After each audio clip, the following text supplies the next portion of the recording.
Assalamu alaikum. Welcome back to our channel, Era Islamic and Abrahamic Wisdom. Before we really get started today, just a quick reminder. If you get value out of what we do here, please subscribe to our channel, give this video a like, and maybe share it with your friends. It honestly helps us a lot. It really does. And today we have, I think, a really fascinating deep dive for you. We're going to be unpacking what we're calling the SIDDIQ model. It's a set of governance principles we've extracted from a work based on Mr. Zahir Ahmad Mir's book, Hazrat Abu Bakr, as-Siddiq. And that is such a critical moment in history. We're looking at the administrative and, you could say, the ethical architecture that was put in place by Hazrat Abu Bakr, the first caliph, right after the Prophet's era. I mean, you can't imagine a bigger stress test. No, absolutely not.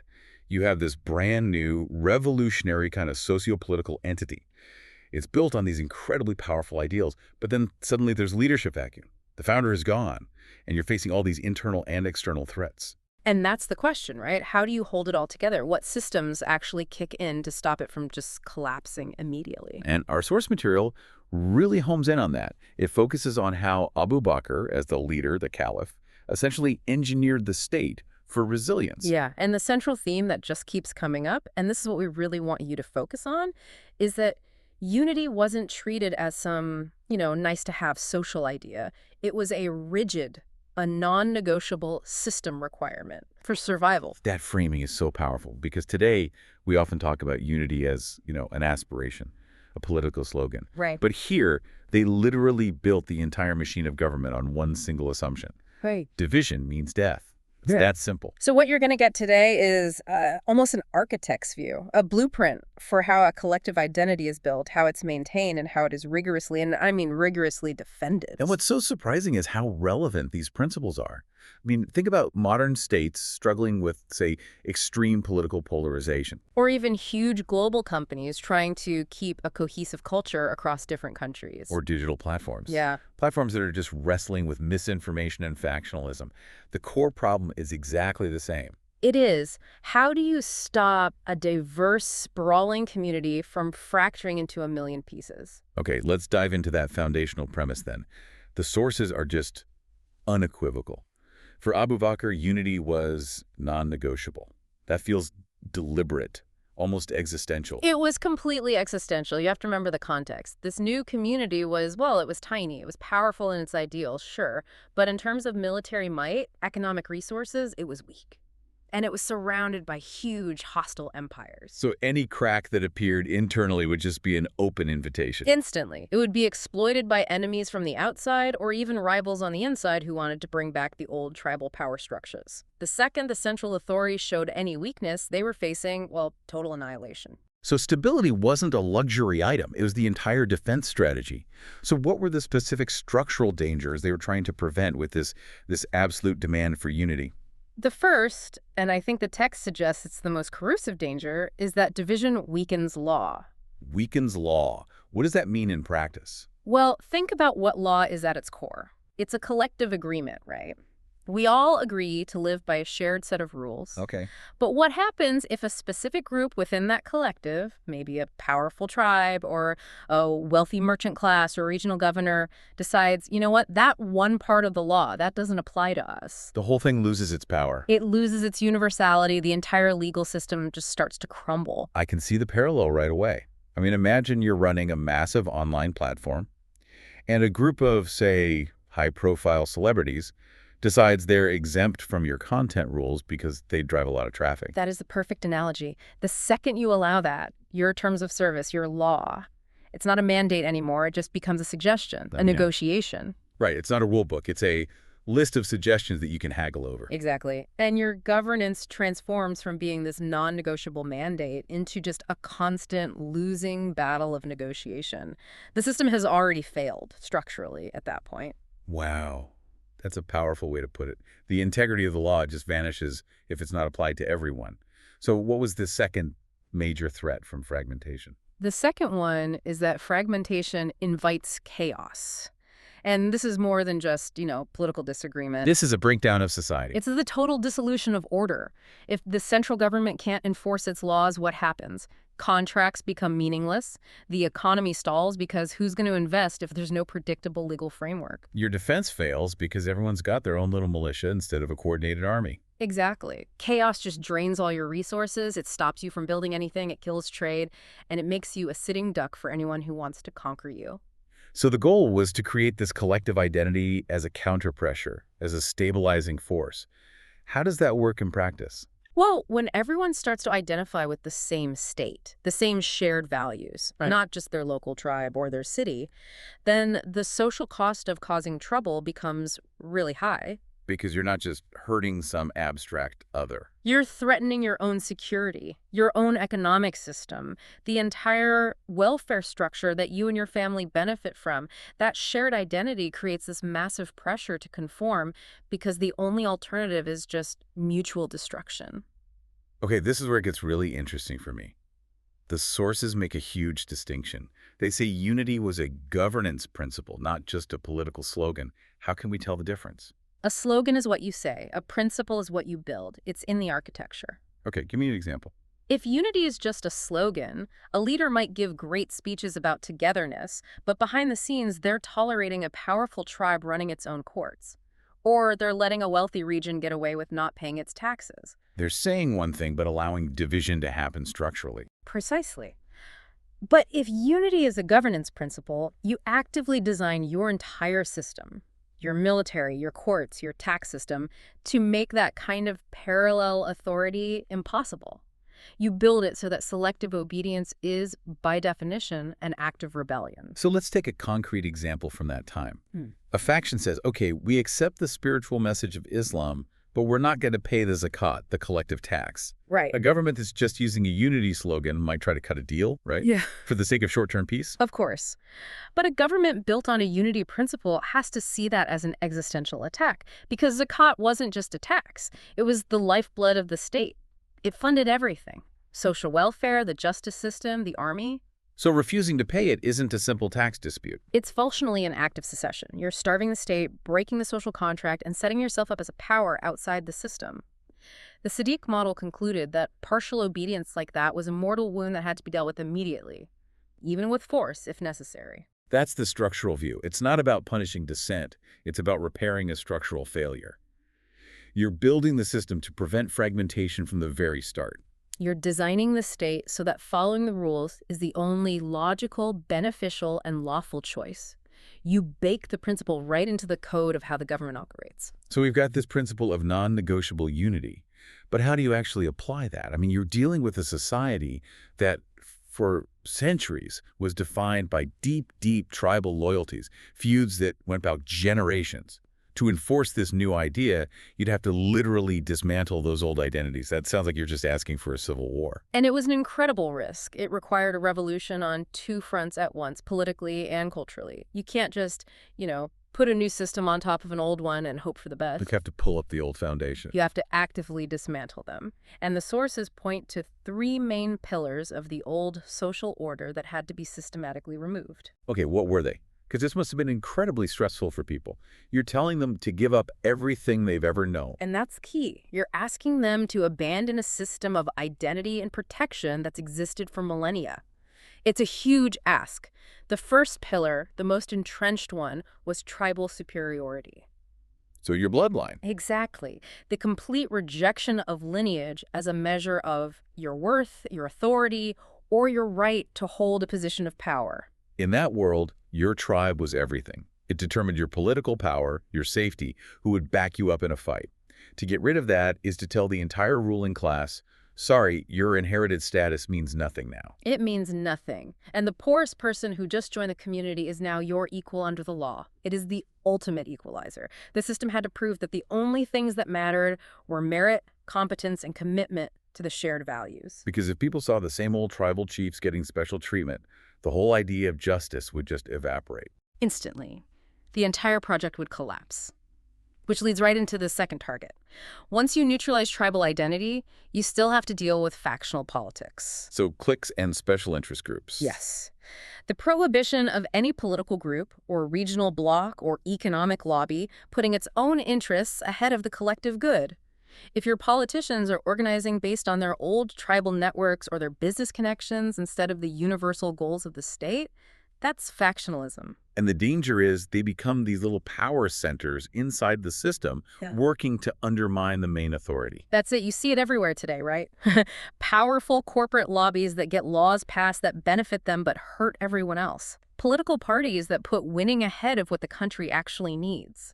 The Siddiq model demanded that loyalty had to flow vertically, up to the central authority and its principles. Not horizontally, to your own little group. Any group that defined itself as separate from the whole was seen as a potential threat to that unity. And the third pillar they dismantled was personality cults. This feels really important for making the system last. Oh, it's absolutely essential for long-term stability. This was the rejection of allegiance based on one person's charisma. You know, the Prophet Muhammad, peace be upon him, obviously commanded immense personal devotion. But the system had to survive beyond him. So the loyalty had to be transferred from the person to the system. To the principles, to the office of the caliph, not just the man who happened to be holding it at the time. That's the key to building an institution that can outlive any single individual. If your whole country's stability depends on one charismatic leader, you are guaranteed to have a crisis the moment they're gone. The institution has to be strong enough to absorb that shock. And to do all this, they had to fundamentally re-anchor identity. The shift was from an identity based on your group, which is always exclusive, to one anchored in shared ideals. So it's not about who you are by birth, but what you believe and how you act. Exactly. The new identity was built on justice, faith, shared duties. These are concepts that anyone can adopt. It's not limited by your bloodline or where you were born. And by making the identity conceptual, you automatically weaken the old politics of tribe and status. It opens the door for everyone. It dilutes the power of those old exclusive clans. You're no longer defined by your ancestors. You're defined by the shared law you agree to uphold. That's the engine that drives this kind of collective unity. Okay, so we've dismantled the old loyalties, but you need to replace them with something. A central system that's strong and, more importantly, predictable. This brings us to the principle of centralization. That's right. If you want unity, you need a single, undisputed source of authority. And the centralized structure wasn't seen as being oppressive. It was seen as the only way to deliver fairness and predictability for everyone. The caliphate had to establish one authority, one law, and it had to apply everywhere, to everyone. So let's break down the mechanics of that. What's the first step to making sure authority is singular? The first step is you can have no parallel power centers. Think about a feudal system. You have local lords with their own private armies, their own courts, their own taxes. Right. They're technically under the king, but they operate with a lot of autonomy. And allowing that is just tolerating a built-in weakness. If you let local governors run their own show with their own rules, you end up with chaos. You have multiple competing legal systems in the same country. So the central authority had to make it clear, all legitimate power flows from one place. All of it. Legal, military, financial, it all originates from the center. And that meant being very aggressive about establishing jurisdiction, making sure everyone knew who had the final say. Which is a direct challenge to anyone who is used to being the big fish in their small pond. Was the second part of this related to the law itself? The second part was no selective obedience. The law had to be applied uniformly, period. Yeah. As we talked about, you couldn't have groups picking and choosing which laws they felt like following that day. This is a constant struggle in any system of governance. The rich, the powerful, they always want an exception for themselves. And the model says the moment you grant one exception, the whole concept of universal law collapses. Think about the zakat tax again. If the most powerful tribe gets to keep all that wealth for themselves, it not only bankrupts the treasury, it breaks the entire idea of a shared burden. So in this model, selective obedience isn't just a minor disagreement, it's an act of systemic sabotage. That's exactly how it's framed. And the third element was no negotiated compliance. Meaning the rules aren't constantly up for debate. Once a law is established through the proper channels, you have to follow it. If you have to renegotiate every single rule with every single tribe every single time, your government would just grind to a halt. You'd never get anything done. It sounds a lot like setting up the terms of service for a big company. You can debate what the rules should be, But once they're set, you can't have every user trying to negotiate their own special deal. It's the same principle. And the result of all this strict, centralized authority was what we can call the equalizing factor. It created equal obligations for everyone. And therefore, equal rights. And therefore, equal rights. If everyone, from top to bottom, is subject to the same strict law, then everyone has the same duties, but they also get the same protections. And that universal, predictable application is what gives the government its legitimacy. So the rigidity is actually what creates the fairness. It's not rigid to be cruel. It's rigid to be predictably fair to all. A law that bends for the powerful is just a tool of oppression. A law that is applied consistently to everyone is the foundation of justice. Centralization was the only way to guarantee that local interests couldn't manipulate the system. Now, given how fiercely this model protected unity, you might assume it was just about crushing any dissent with brute force. But the sources show something much more nuanced, a very disciplined process they called dialogue before action. How did they maintain unity while trying to avoid conflict? This is such a critical point. It's what separates this model from just simple authoritarianism. The leadership understood that a lot of dissent comes from, well, simple misunderstanding or ignorance or someone spreading bad information. It's not always malice. So the first goal was always to get people to comply voluntarily. In whatever possible, yes. Force was the absolute last resort, only to be used to preserve the system itself. So there was a process, a sequence of steps. A very structured one. The first formal step was to clarify misunderstandings. The central authority would send out envoys, give public speeches, issue really clear statements. They needed to make sure everyone had received the message and understood it. So they're removing the excuse of, oh, I didn't know. Exactly. It's a sophisticated legal step. If the state goes to great lengths to make sure you understand the law and why it exists, then your noncompliance becomes a deliberate act of defiance. It's an investment in legitimacy. And if people understand the why, that a rule exists for collective survival, they're more likely to go along with it. Much more likely. The second step was to actively invite compliance. They always provided an off-ramp, an opportunity for people to correct their course voluntarily without being humiliated. Which suggests they valued reconciliation more than punishment? Absolutely. It's always better, administratively and morally, to turn a dissenter back into a loyal member of the community than it is to crush them. It's just a very pragmatic way to manage conflict and resources. And the third step feels incredibly modern. It was to actively correct false narratives. Yes. Because in any time of change or crisis, rumors and misinformation just spread like fire. False stories about the government being weak or the law being unfair or the leader having corrupt intentions. It destroys the shared reality you need for everyone to work together. It does. So Abu Bakr would actively counter these distortions, making sure everyone was working from the same set of facts about the state's strength and its intentions. If people are operating in different realities, unity is literally impossible. But there was a line. There was a threshold for force. A very clear one. Force was used only when the threat became structural. Okay, define a structural threat. When does a disagreement cross that line? A structural threat is any action that undermines the operational integrity of the entire system. It's something that threatens the survival of the collective. The zakat refusal is the perfect example. That's not just a tax protest. It's an act that paralyzes the state's ability to function, to provide defense, welfare, justice. It is a functional declaration of independence. It's an attack on the state's very solvency. When the threat reached that level where the system's ability to survive was at risk, then force became a necessary tool of preservation. So it wasn't political revenge, it was systemic repair. That's the calculus. Dialogue for misunderstandings, an invitation to correct defiance, but disciplined force for systemic sabotage. It's a clear escalation ladder designed to restore the system's ability to function with the minimum necessary action.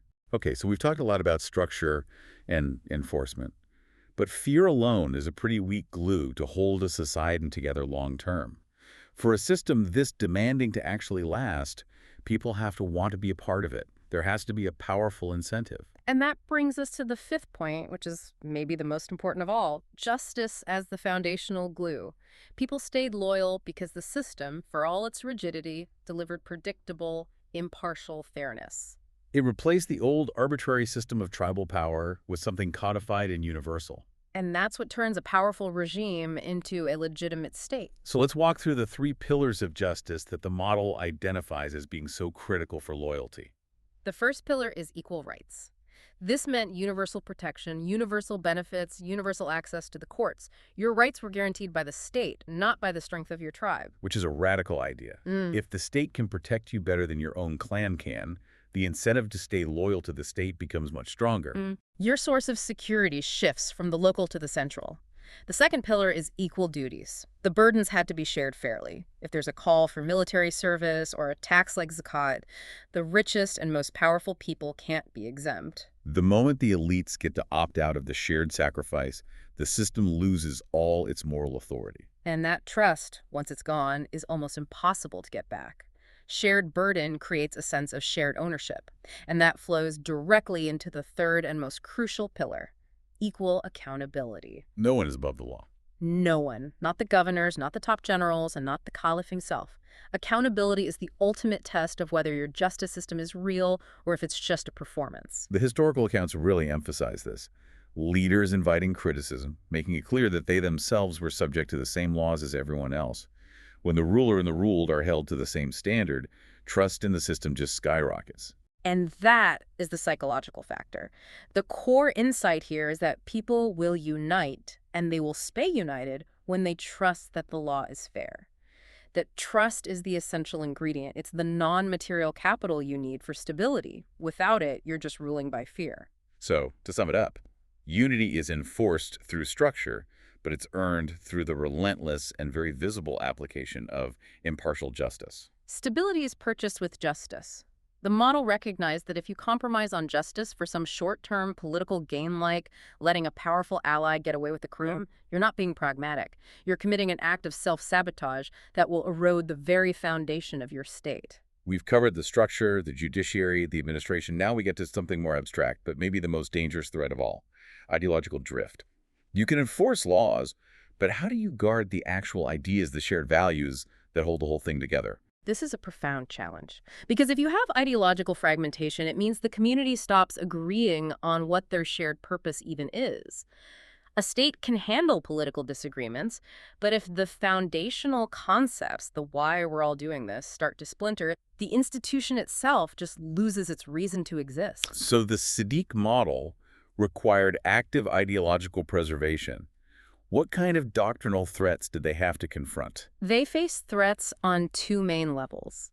The first was false doctrines. These are new ideas or interpretations that directly contradict the core established values the state was built on.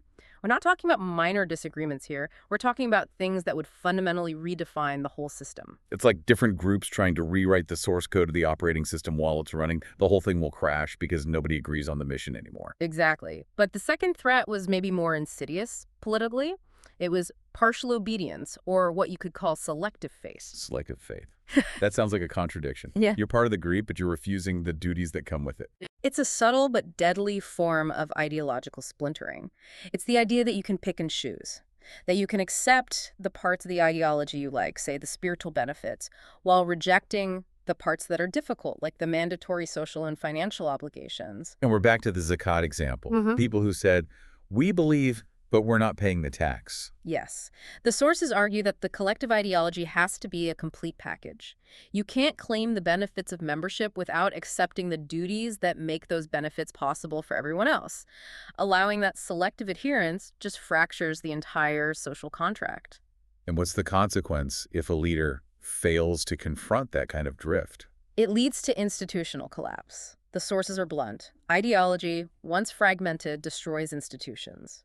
If your institution has no unified conceptual framework, no shared understanding of its own purpose or its moral obligations, it just becomes an empty shell. It can't act collectively because it can't even achieve consensus on what to do. So confronting these things wasn't just about theological purity. It was the ultimate act of self-preservation for the institution. You're guarding the blueprint of the state. Without a unified ideology, there are no shared values strong enough to hold a collective identity together, and the system just slides back into the old divisions of tribe and faction. Okay, this is where we bring it all home for you, the listener, bridging this 1,400-year-old history with the challenges of the 21st century. These governance principles, forged under such intense pressure, are unbelievably relevant for today, for states, for corporations, and especially for digital platforms. The basic challenge that Abu Bakr faced is exactly the same challenge leaders face today. How do you unify a diverse group of people under a single set of rules without letting fragmentation tear the whole thing apart? The historical demands translate almost perfectly to today. Okay, let's start with the core principle. One authority, one law. How does that look in the modern world? It translates to the absolute need for a single rulebook. For a country, that's the Constitution, applied equally to every citizen. For a multinational company, it's having consistent HR and ethics policies everywhere. And for a big social media platform, it's the terms of service. The TOS has to be the single source of truth for every single user. And if those rules are applied differently to different groups, the system loses all its legitimacy. Same problem, new context. Exactly. And that leads to the next translation. The principle of eradicating tribal superiority becomes no algorithmic favoritism. That's a great modern parallel. Rejecting tribal superiority means making sure your algorithm isn't biased. It means the system, whether it's a government agency or a platform's moderation AI, can't have a secret set of rules that gives special protection to influential users or certain political groups or big advertisers. If your platform secretly lets rule-breaking celebrities slide because they're valuable, you are practicing a new kind of digital tribalism. Where influence and money become the new protected bloodline. And that just breeds resentment and fractures the community, which is why consistent enforcement is so critical. Predictability builds trust.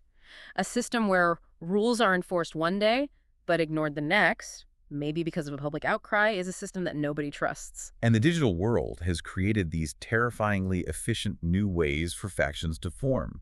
How does the Siddiq model speak to things like echo chambers? It speaks directly to the prevention of echo chambers. These segregated digital spaces are the modern equivalent of factional politics. When groups seal themselves off in their own information bubbles, they stop operating in a shared reality. They create their own truths, their own rules. Which is the very definition of fragmentation. So a platform that wants to maintain a unified community has to think about how to, at least sometimes, encourage or even mandate participation in a shared public square. So you're treating the echo chamber not just as a social problem, but as a direct structural threat to the community's ability to function. And finally, there's the threat of digital tribalism.